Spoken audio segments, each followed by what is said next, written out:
Islam adalah agama. Kamu bingung mau belajar keislaman tapi terkendala jarak dan waktu? Atau kamu bingung mau belajar keislaman tapi yang ringkas dan mudah dipahami? Nah, kami tahu solusinya. Ayo ikuti program Kuliah Studi Islam atau KSI Online bersertifikat. Program ini telah diikuti oleh 100.000 lebih peserta dari seluruh Indonesia loh. Dan program ini 100% gratis. Kenapa sih kamu harus bergabung di program Kuliah Studi Islam atau KSI Online ini? Pertama, kedua, ketiga,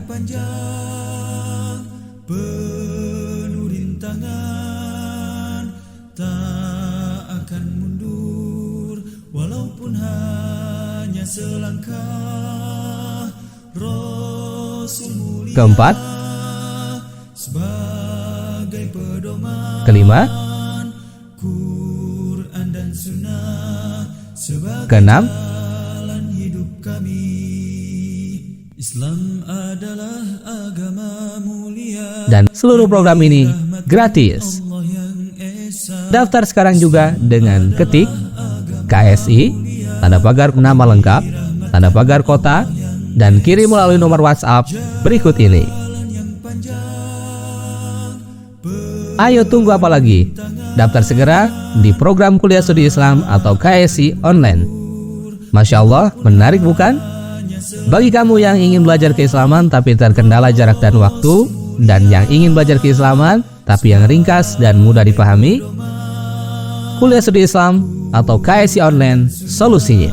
Sebagai jalan hidup kami, tak akan mundur walaupun hanya selangkah.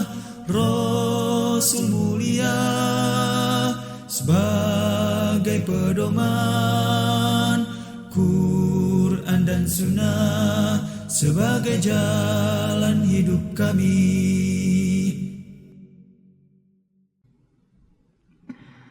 Bismillahirrahmanirrahim. Assalamualaikum warahmatullahi wabarakatuh. Alhamdulillahi rabbil alamin, wabihi nasta'in ala umurid dunya waddin. Assalatu wassalamu ala ashrafil anbiya'i wal mursalin, nabiyina Muhammadin sallallahu alaihi wasallam, wa ala alihi wa ashabihi wa man tabi'ahum bi ihsanin ila yaumiddin, thumma amma ba'd. Al-ikhwanu fid din, azanillahu ayyakum. Sahabat LC yang Allah Subhanahu wa taala rahmati, bagaimana kabarnya semua? Mudah-mudahan selalu dalam keadaan sehat, dan yang sedang sakit mudah-mudahan Allah Subhanahu wa taala berikan kesembuhan dan juga diberikan oleh Allah Subhanahu wa taala kesabaran sehingga bisa mendapatkan pahala yang berlimpah, ya, serta diampuni dosa-dosanya. Dan yang sehat mudah-mudahan kita bisa mewujudkan rasa sehat kita dengan syukur kepada Allah Subhanahu wa taala. Salah satunya adalah dengan berthalabul ilmi seperti yang Anda lakukan hari ini, ya, atau pada saat ini.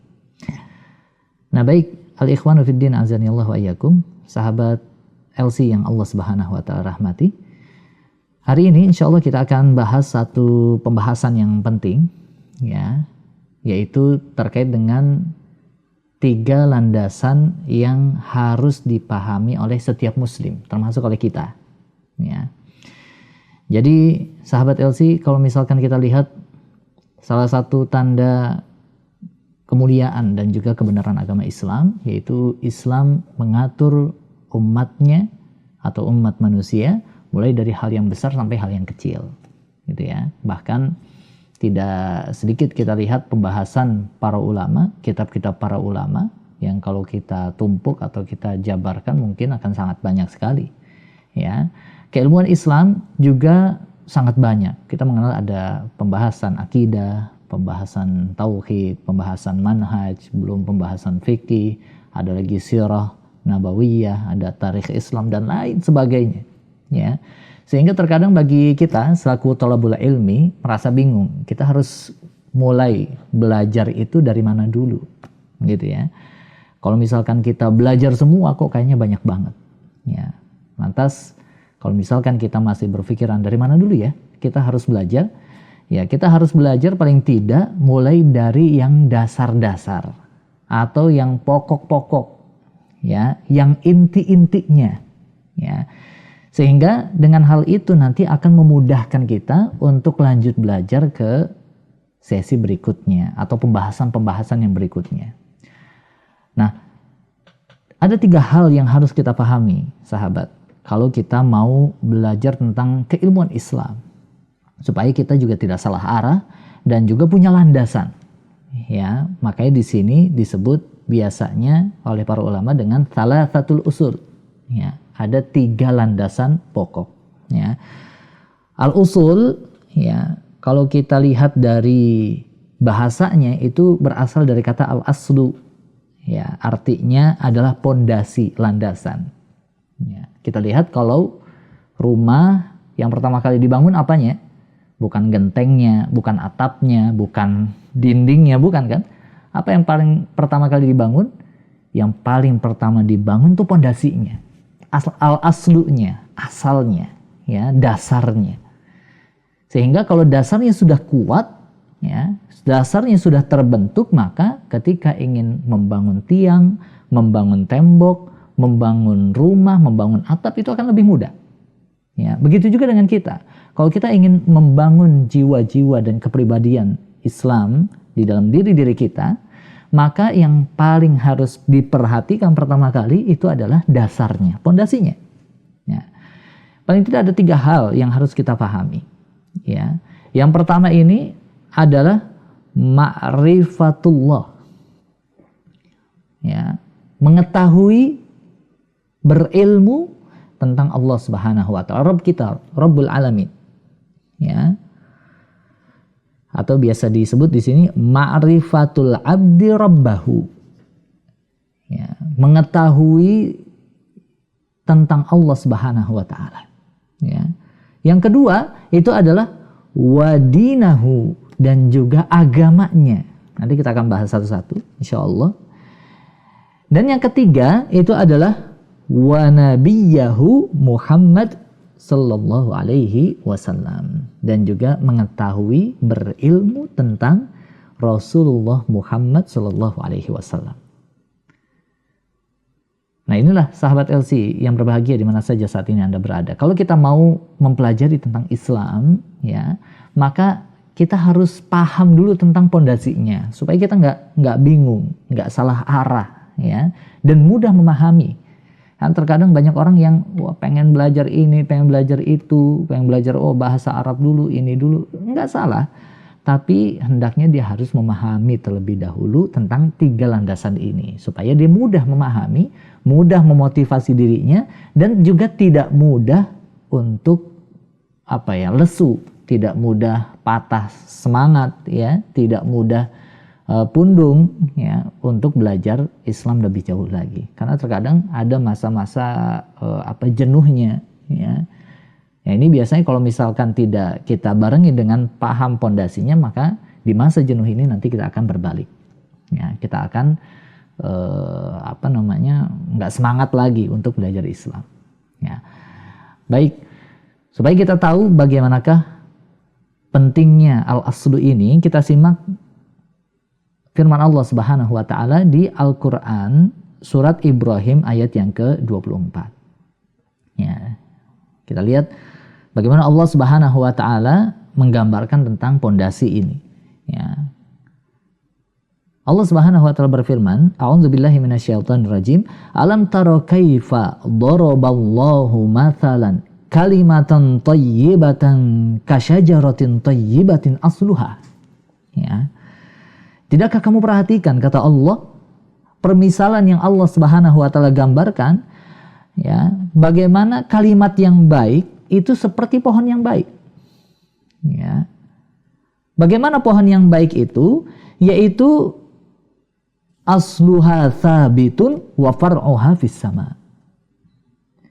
Akarnya dia menancap kuat di dalam tanah dan dahan-dahannya menjulang tinggi ke atas langit. Ya.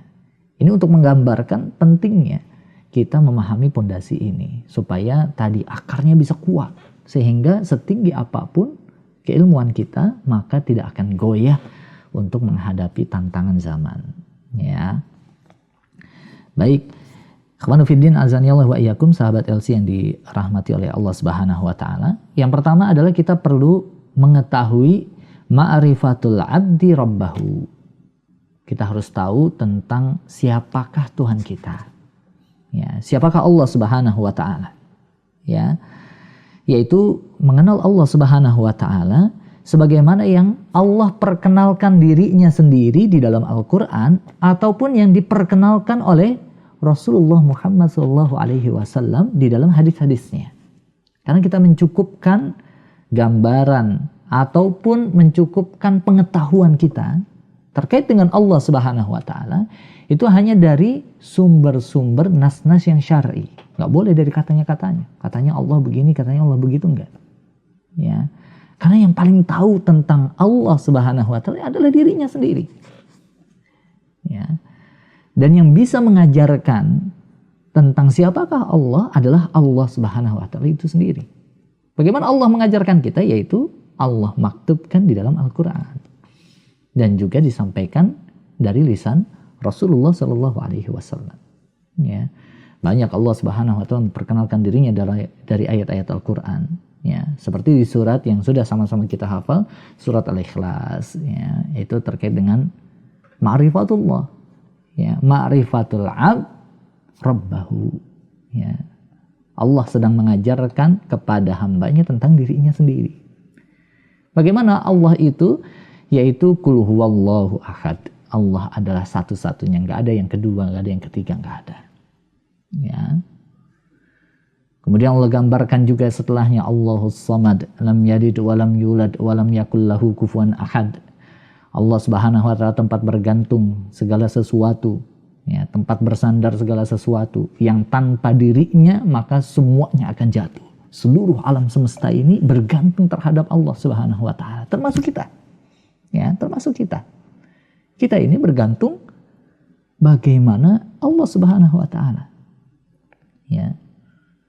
Dan Allah Subhanahu wa taala tidak bergantung kepada hambanya atau kepada yang lain. Ya. Juga Allah tidak punya anak, tidak diperanakan. Ini Allah sedang menggambarkan, menceritakan, memberitahukan, menginformasikan kepada kita bagaimanakah Allah Subhanahu wa taala. Kalau ada yang mengaku sebagai Tuhan selain Allah Subhanahu wa taala tapi dia punya anak, ya, atau dia punya orang tua, ya, maka dia bukan Tuhan, enggak berhak disebut Tuhan. Ayat yang lain surat Al-Hasyr juga Allah menggambarkan tentang dirinya. Wallahu alladzi la ilaha illahu alimul ghaibi wasyahadah warrahmanur rahim. Banyak sampai nanti ayat setelahnya, ya, sampai ayat terakhir di surat Al-Hasyr. Dialah Allah yang tidak ada sekutu baginya. Tidak ada Tuhan selain Dia.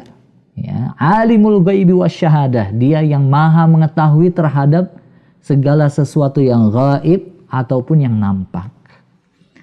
Kalau ada Tuhan yang dia jangankan mengetahui tentang yang gaib maupun yang nampak, tentang dirinya sendiri aja dia nggak tahu, ya. Atau tentang apa yang dia makan dia nggak tahu, ya. Apa yang dia lakukan dia nggak tahu, ya. Maka dia bukan Tuhan. Ada yang menjadikan Tuhan hewan-hewan sebagai Tuhannya, ada yang menjadikan manusia yang lain sebagai Tuhannya. Wal'iyadzubillah. Subhanallahi amma yusyrikun. Maha suci Allah dari apa yang mereka persekutukan. Ini kita harus tahu. Jadi sahabat LC ini harus banyak-banyak bermajlis, ya, yang mengenalkan Allah Subhanahu wa taala sehingga hati menjadi tenang. Hati kita menjadi selalu bergantung dan tertaut dengan Allah Subhanahu wa taala, terkoneksi dengan Allah Subhanahu wa taala. Kenapa? Karena kita tahu siapakah Allah Subhanahu wa taala sehingga kita tidak gampang putus asa. Karena kita tahu Allah yang Ar-Razzaq, Allah yang Maha Pemberi rizki. Ya. Kita juga tidak mudah untuk berbuat zalim karena Huwar Rahman, Allah lah yang Maha Penyayang kepada kita. Ya.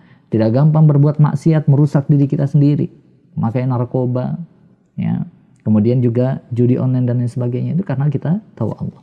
Kemudian yang kedua itu adalah tentang ma'rifatuddin, mengetahui tentang agama kita.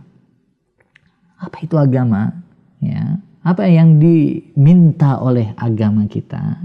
Ya, agama itu berisi perintah dan larangan dari Allah dan Rasulnya Sallallahu Alaihi Wasallam. Ya, maka bagaimana perintah itu harus dikerjakan? Bagaimana larangan itu harus dihindari? Itu semua kita harus mengetahuinya. Ya, sehingga mengetahui perintah dan larangan, mengetahui tentang agama kita ini merupakan bagian dari landasan kehidupan kita. Ya. Dan yang ketiga itu adalah ma'rifatun nabi, mengetahui, berilmu tentang siapakah Nabi Muhammad SAW. Ya. Salah satunya adalah mempelajari sirah nabawiyah. Ya. Apa sirah nabawiyah? Perjalanan hidup Rasulullah Muhammad SAW mulai dari beliau lahir, bahkan sebelum beliau lahir, ya, sampai nanti wafatnya beliau SAW, sehingga kita tahu siapakah sosok Rasulullah Muhammad SAW. Ini miris sekali kalau ada anak muda yang menganggap kalau Rasulullah SAW itu tokoh fiktif, ya, hanya penggambaran saja, tidak benar-benar hidup. Waliyadzubillah. Ya. Yang mudah terprovokasi biasanya adalah pemuda-pemuda Islam yang dia tadi tidak mau mengetahui, tidak membaca sirah, dan juga tidak mau mendalami ilmu terkait dengan Rasulullah Muhammad SAW. Ya. Dan insya Allah ikhwanu fiddin, azanillah wa iyyakum, kalau kita mempelajari 3 hal ini, mungkin juga tidak cukup dalam pembahasan yang singkat seperti ini. Ya. Harus datang ke majelis-majelis terkait dengan 3 hal yang pokok ini. Ya. Artinya kalau ada pembahasan kajian-kajian terkait dengan 3 hal ini, maka datangi. Ya. Maka ketika kita tahu, insya Allah ad-dinu yusrun, sebagaimana yang diriwayatkan Bukhari, ya, bahwa agama ini akan menjadi mudah bagi kita. Kita mudah memahaminya, memahami fikih, memahami manhaj, memahami akidah, memahami tentang bagaimana perintah dan juga larangan, menjalankannya, kemudian juga mengamalkannya. Ini sangat mudah sekali kalau kita mengetahuinya.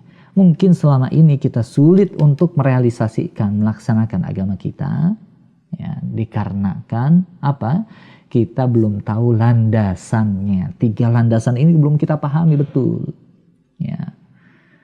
Masih takut kalau misalkan menjalankan perintah, menjauhi larangan, nanti akan berkurang rezekinya. Ya. Dia akan jatuh miskin.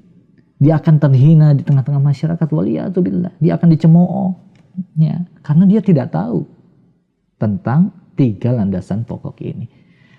Ya, bukan hanya itu saja, ikhwan. Yang lebih parahnya lagi, kalau kita tidak memahami 3 hal ini, khawatir nanti akan menjadi pemberat dan juga membuat sulit kehidupan kita di yaumil qiyamah kelak. Bukan hanya di dunia, tapi di yaumil qiyamah kelak. Ingat bahwasanya nanti di hari kiamat, ya, di alam kubur, pertama kali alam yang kita lewati dari sekian alam yang ada di hari kiamat itu adalah alam kubur, alam barzakh. Ya. Dan kita akan ditanya tentang 3 landasan pokok ini, gitu kan? Yang akan ditanya apa? Allah pertama kali di alam kubur mengutus malaikatnya Munkar dan juga Nakir, itu tidak bertanya tentang sholat dulu, tentang zakat, tentang puasanya, tentang ibadah-ibadah yang banyak, enggak. Yang Allah tanya apa? Yang Allah ingin tanyakan melalui Munkar dan juga Nakir itu adalah Robnya, Tuhannya siapa, apalagi agamanya apa, dan apa, nabinya siapa, gitu ya. Dan ini kelihatannya mudah kalau kita ungkapkan sekarang, ya, tinggal jawab saja, ya, Tuhan saya Allah, agama saya Islam, dan juga Nabi saya Muhammad SAW. Kan mudah, beres. Enggak, tapi jawaban di alam kubur itu tidak semudah itu, ikhwan. Kalau kita tidak mempelajari dan mengamalkan 3 landasan pokok ini, sama Allah nggak pernah taat, nggak peduli ketika panggilan sholat, ya, sama agamanya nggak peduli ketika agamanya dilecehkan, sama nabinya nggak tahu siapa nabinya itu, ya, apa yang diperintahkan nabinya, sabda nabinya apa saja dia nggak pernah dengar, nggak pernah tahu, bahkan nggak peduli terkait dengan hal itu. dia sibuk dengan dunianya, nggak mau mempelajari agamanya, maka dia akan sulit untuk menjawab hal tersebut. Kenapa?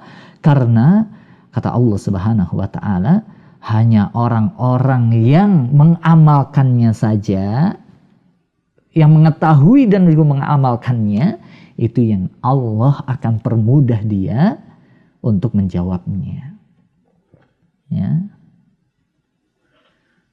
Bukankah Allah Subhanahu wa taala berfirman di surat Ibrahim ayat 27? Ya, apa yang Allah Subhanahu wa taala firmankan? Yuthabbitullahu alladhina amanu bil qawli tsabit fil hayatid dunya wa fil akhirah. Dan Allah Subhanahu wa taala meneguhkan iman orang-orang yang beriman dengan ucapan yang teguh, ya, dalam kehidupan dunia dan akhiratnya. Apa kata para mufassirin terkait dengan qaulus tsabit di dalam ayat ini? Fil hayatid dunya wal akhirah. Ya, seperti dikatakan dalam kitab Zadul Ma'asir. Ya. Al-Imam Ibnul Jauzi rahimahullah ini mengatakan bahwa yang dimaksud dengan qaulus tsabit itu adalah perkataan, jawaban yang teguh di hari akhirat, yaitu hari kubur, di alam barzah. Ya. Allah akan menuguhkan orang yang dia mengamalkan fil hayatid dunya, yang mengamalkan 3 landasan pokok ini di dunianya, ketika nanti menjawab pertanyaan-pertanyaan kubur. Ya. Karena kita bayangkan, ikhwan fiddin azanillah wa iyyakum, sahabat LC yang dirahmati oleh Allah Subhanahu wa taala, nanti suara munkar dan nakir begitu keras ketika di alam kubur mempertanyakan itu. Bukan seperti suara kita sekarang, man rabbuka wa man nabiyuka wa ma dinuka, enggak begitu. Tapi dengan suara yang keras. Bahkan di sebagian riwayat disebutkan seperti petir dan juga guntur yang menggema begitu hebat. Ya, kita aja kadang kalau dibentak sama orang lain, ya, atau sama orang tua kita, ya, seperti nada memarahi, ya, dengan kata-kata yang keras, itu kadang jawabannya mudah, tapi ini sulit untuk mengungkapkannya di lisan-lisan kita. Kenapa? Karena tadi kaget, gentar dengan suara yang keras. Ya. Dan kalau bukan Allah Subhanahu wa taala yang meneguhkan kita, maka siapa lagi untuk menjawabnya? Ya. Dan Allah akan meneguhkan orang-orang yang mengamalkan 3 landasan pokok ini ketika dia di dunia. Yang tidak meneguhkan, yang tidak mengamalkan, yang tidak mengaplikasikan 3 landasan pokok ini, nggak peduli dengan hal itu, ya, maka dia akan sulit untuk menjawabnya. Kita khawatir. Seperti satu hadits yang diriwayatkan, ya, oleh Imam At-Tirmidzi, ya, dan disahihkan oleh Al-Hafidz Abu Thahir rahimahullahu ta'ala. Ya, disebutkan bahwasanya kata Nabi Shallallahu Alaihi Wasallam, ya, ketika mayit salah seorang kalian dikuburkan, ini hadisnya cukup panjang, ya, saya bacakan artinya saja. Ia akan didatangi oleh 2 malaikat hitam dan juga biru, yang salah satunya adalah munkar dan yang lainnya adalah nakir. Keduanya akan berkata, ya, apa pendapatmu tentang orang ini, yaitu Nabi Muhammad Sallallahu Alaihi Wasallam? Ya, maka ia akan menjawab, ya, ini orang mukmin yang ditanya seperti ini, itu akan menjawab, ya,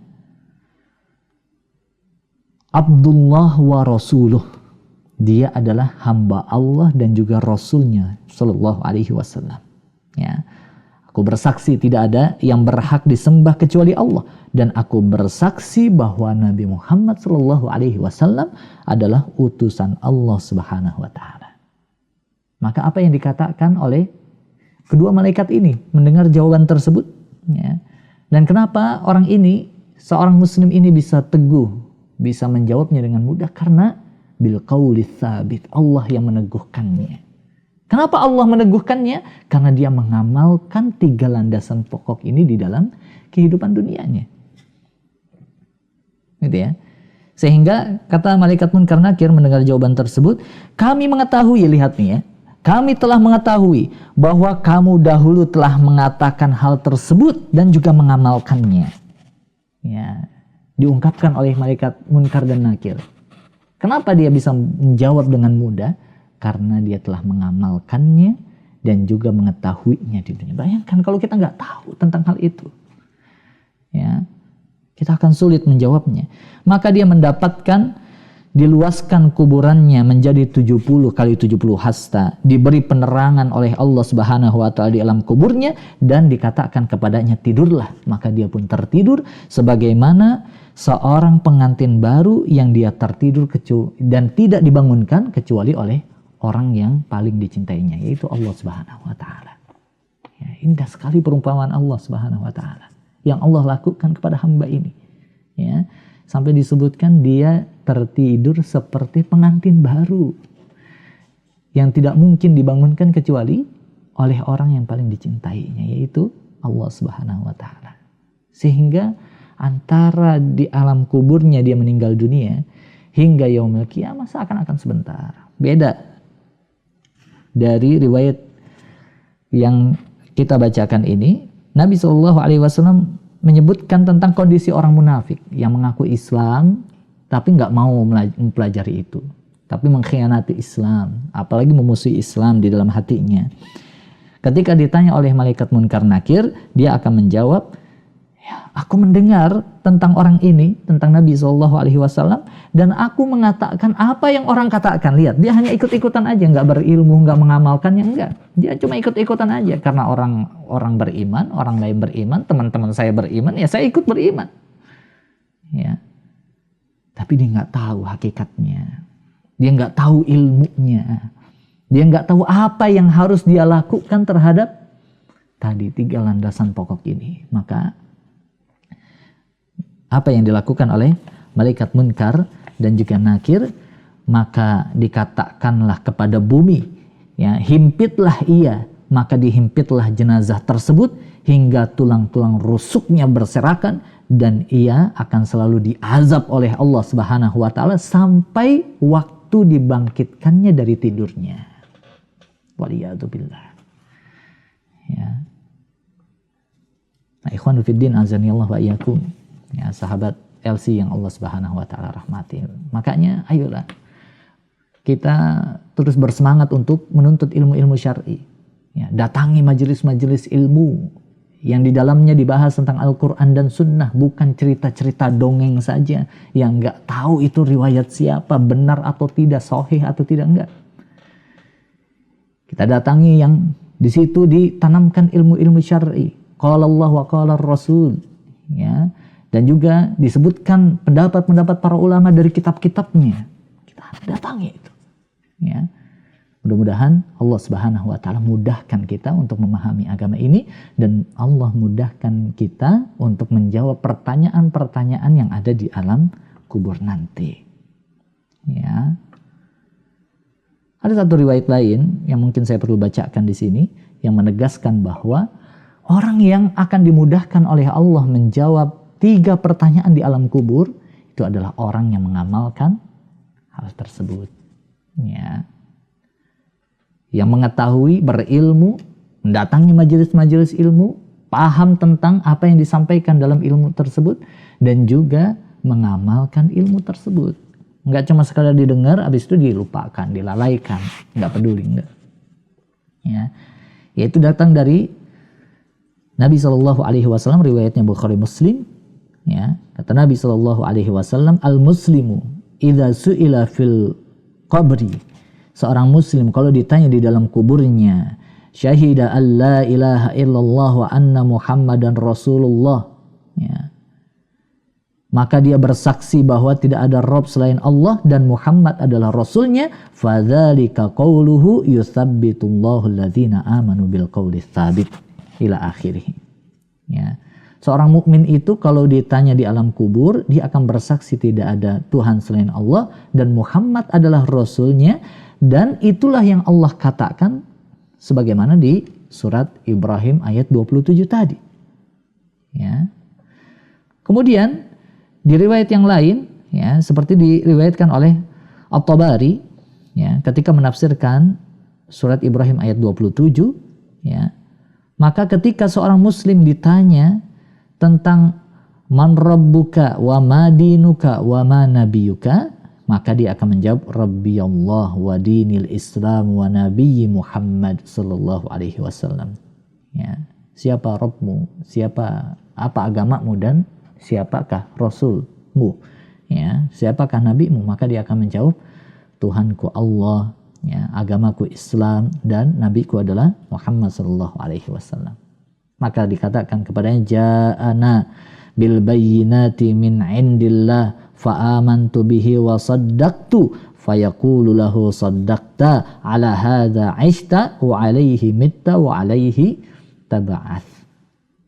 Ya, maka dikatakan kepadanya, engkau benar karena engkau telah hidup dengannya dan engkau mati juga dengannya, dan juga engkau akan dibangkitkan dengan keyakinan tersebut. Jadi marilah ikhwanu fiddin azanillahu wa iyyakum, ya, jawaban itu tidak keluar begitu saja dari lisan kita, ya, itu akan keluar dari lisan yang mengamalkan 3 landasan pokok ini. Oleh karenanya, mari terus kita dalami ilmu-ilmu keislaman, terutama ilmu yang menjelaskan siapakah Allah, siapakah Rasulullah, siapakah dan apakah agama itu. Ya, mudah-mudahan dengan hal itu semua kita bisa mudah untuk menjawab pertanyaan-pertanyaan di alam kubur. Dan kita ingat, kalau seseorang sudah menjawab atau melalui, ya, ujian pertama, rintangan pertama di alam kubur, yaitu di alam barzakh, maka dia akan mudah pula untuk melalui ujian-ujian, rintangan-rintangan yaumul qiyamah yang berikutnya. Ya, mudah-mudahan kita termasuk hamba-hamba Allah Subhanahu wa taala tersebut, dan mudah-mudahan Allah selalu memudahkan langkah-langkah kaki kita untuk mendatangi majelis-majelis ilmu, untuk mendatangi majelis-majelis keislaman, sehingga kita bisa lebih mudah mempelajari Islam dan juga mengamalkannya. Barakallahu fikum. Wassalamualaikum warahmatullahi wabarakatuh. Tak akan mundur walaupun hanya selangkah. Rasul mulia sebagai pedoman, Quran dan Sunnah sebagai jalan hidup kami.